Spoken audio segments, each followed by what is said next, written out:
নমস্কার।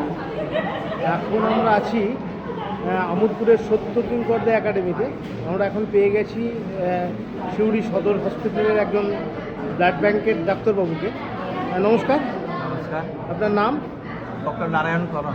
আচ্ছা, আজকে যে রক্তদান শিবির, এই রক্তদান শিবিরের কেমন সাড়া পেলেন?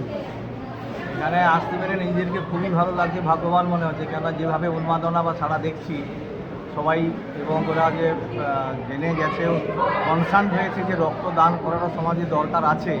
মুমূর্ষু রুগী বা এই মৃতপ্রায় রুগীদের জন্য যে রক্তদান করা দরকার, রক্তদানের মাধ্যমে তাদেরকে জীবনদান করা, এই জিনিসটা সম্বন্ধে যে সবাই এতটা সচেতন হয়েছে, এটা দেখে খুবই ভালো লাগছে।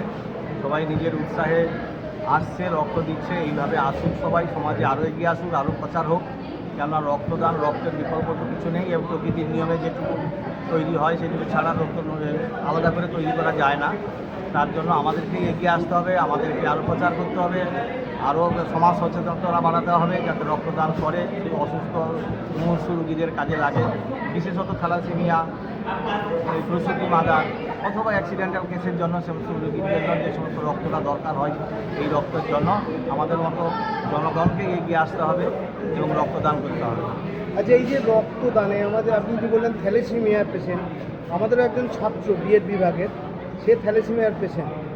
সে ব্লাড ব্যাংক থেকে কীভাবে রক্ত সংগ্রহ করতে পারে? তার কোনো নিয়ম বা থ্যালাসেমিয়ার কতগুলো ভাগ আছে? থ্যালাসেমিয়া মেজর, মাইনর, এইভাবে তো ভাগ করা হয়। এবারে ব্লাড যেটা লাগার ব্যাপারে আমাদের আলাদা করে থ্যালাসেমিয়া ইউনিট আছে। থ্যালাসেমিয়া ইউনিটে গিয়ে আউটডোরে দেখাতে হয়। আউটডোরে দেখানোর পরে তার ব্লাড টেস্ট হয়। ব্লাড টেস্ট করার পরে ব্লাড লাগবে কি না লাগবে, থ্যালাসেমিয়া ইউনিটে একজন ডাক্তারবাবু আছেন, উনি ঠিক করবেন।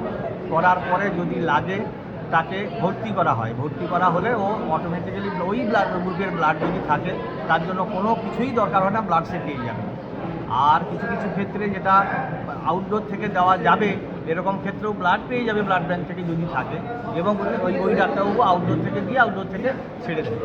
কিন্তু ব্লাড গ্রুপটা শুধু থাকতে হবে, ওই ব্লাড গ্রুপের ব্লাডটা, তাহলে আর কোনো কিছু ডকুমেন্টের দরকার হয় না। থ্যালাসেমিয়া পেশেন্ট, তার রক্তের হিমোগ্লোবিন এতটা, এইটুকুই যথেষ্ট।